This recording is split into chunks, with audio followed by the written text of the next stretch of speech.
हार्दिक पांड्या, जसप्रीत बुमराह आणि अर्शदीप सिंग यांच्या भेदक गोलंदाजीच्या जोरावर भारतानं 17 वर्षांनी टी20 विश्वचषकावर आपलं नाव कोरलं आणि टी20 विश्वचषकाच्या अंतिम सामन्यात भारतानं दक्षिण आफ्रिकेचा 7 धावांनी पराभव केला।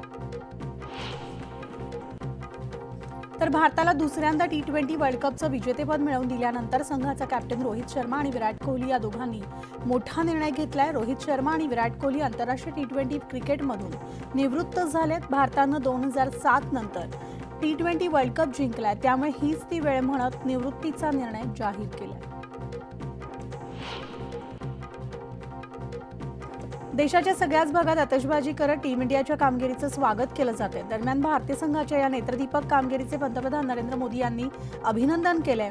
तुम्ही शानदार विजय प्राप्त केलाय आणि हा विश्वचषक कायम स्मरणात राहील, असं म्हणत मोदींनी टीम इंडियाचं अभिनंदन केलं।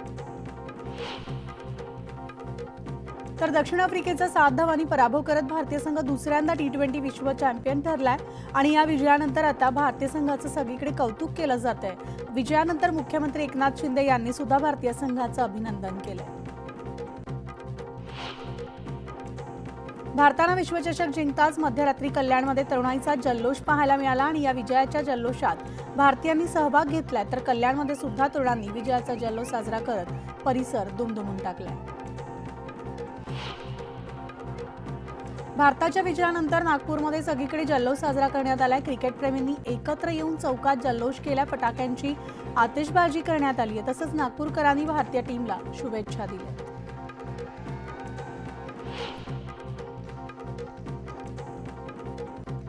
छत्रपती संभाजीनगरमध्ये भारताच्या विजयाचा उत्साह सगळीकडेच पाहायला मिळतोय। क्रिकेटप्रेमींनी एकत्र येऊन जल्लोष साजरा केलाय आणि यावेळेस भारताला मिळालेल्या विजयानंतर सगळ्यांमध्ये उत्साहाचं वातावरण पाहायला मिळालं।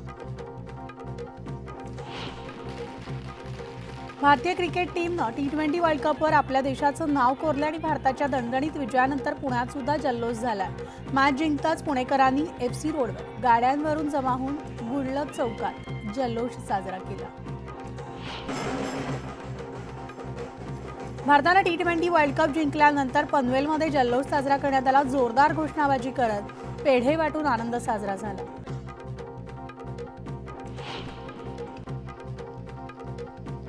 आसाममध्ये आता पूरस्थितीची परिस्थिती अधिकच गंभीर होत चालली आहे। तर दिब्रुगडमध्ये ब्रह्मपुत्रा नदीनं धोक्याची पातळी ओलांडली आहे। अरुणाचल प्रदेशातील मुसळधार पावसामुळे आसाममधील परिस्थिती आणखीनच बिकट झाली आहे। बळवंत वानखेडे यांनी केंद्र सरकारवर हल्लाबोल केलाय। केंद्र सरकारनं अघोषित आणीबाणी लागू केली आहे। देशातील मुख्यमंत्र्यांना जेलमध्ये पाठवण्यात येते आणि त्यामुळे आधीच्या आणीबाणीपेक्षा आत्ताची आणीबाणी भयंकर आहे, असा टोला बळवंत वानखेडेंनी लगावलाय।